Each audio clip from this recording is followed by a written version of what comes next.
নমস্কার বন্ধুরা, মিমিস কিচেনে আপনাদেরকে আরেকবার স্বাগত জানাই।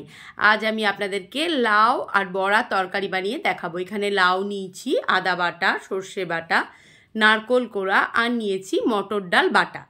এরপর কড়াই বসিয়ে দিলাম, কড়াইয়ের মধ্যে দিয়ে দিলাম সর্ষের তেল। মটর ডাল বাটাটাকে আমি নুন আর চিনি দিয়ে ভালো করে ফেটিয়ে নিয়েছি। এবারে গোল গোল বড়ার মতন করে আমি এগুলোকে ভেজে নেব। গরমের দিনে ঠান্ডা ঠান্ডা লাউ, চাল কুমড়ো, ঝিঙে এগুলো খেলে শরীরটা ঠান্ডাও থাকে আর ভালোও থাকে। এইভাবে বড়ার আকারে ভেজে নেব।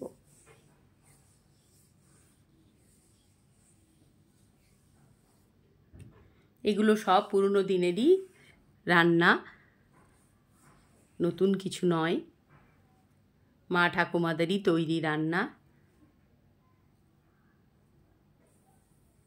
এবার এক পিঠ হয়ে গেলে আর এক পিঠ আমি উল্টে দেব।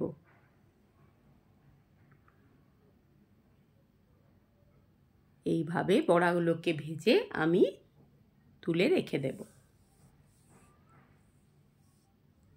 এখন বাজে সকাল 7টা। বাইরেটা দেখুন, আমার রান্নাঘরের জানলা থেকে এত রোদ্দুরের তেজ, মনে হচ্ছে যেন বেলা 12টা বাজছে।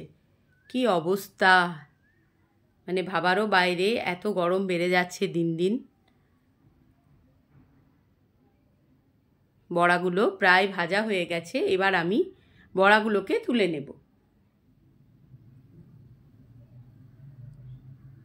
এবার কড়াইয়ের মধ্যে আমি আরও খানিকটা তেল দিয়ে দিলাম।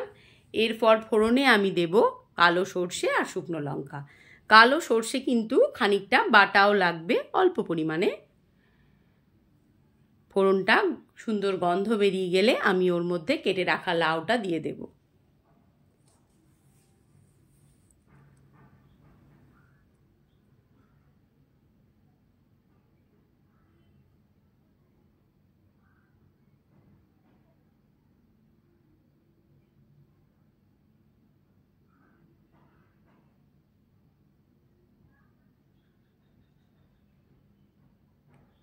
এবার খুন্তি দিয়ে ভালো করে নাড়াচাড়া করে নিচ্ছি।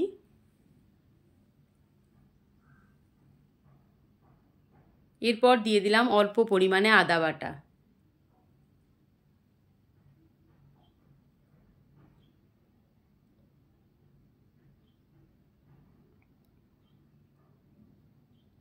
এবার একটু ঢাকা বন্ধ করে দেব।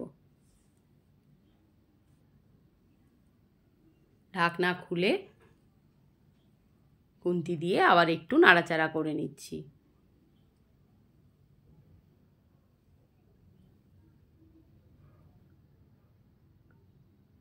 এরপরে ওপর থেকে দিয়ে দিলাম নুন আর খানিকটা মিষ্টি। এরপর ভেজে রাখা বড়াগুলো আমি ওর মধ্যে দিয়ে দিয়েছি। এবার খুন্তি দিয়ে নাড়াচাড়া করে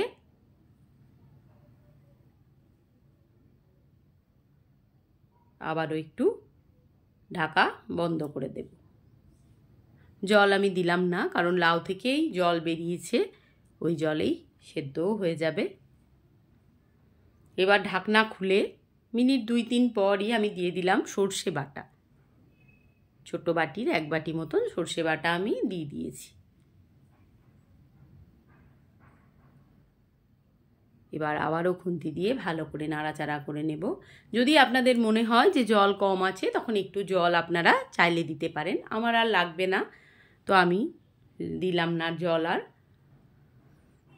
আবারও ঢাকা বন্ধ করে দিলাম।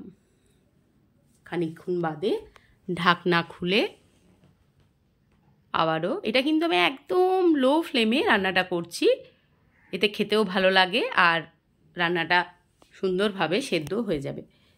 প্রায় হয়েই গেছে আমার, লাউ সেদ্ধ হয়ে গেছে, বেশ একটা মাখা মাখা ব্যাপারও হয়েছে। এবার আমি দিয়ে দেব কুড়িয়ে রাখা নারকোল। এবার খুন্তি দিয়ে আবারও ভালো করে মিশিয়ে নিচ্ছি।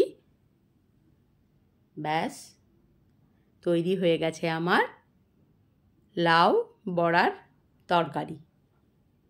ভিডিওটি যদি ভালো লেগে থাকে তাহলে অবশ্যই like, comment, share and subscribe করে আমার পাশে আপনারা এইভাবেই থাকবেন। গরমে সবাই ভালো থাকুন, সুস্থ থাকুন।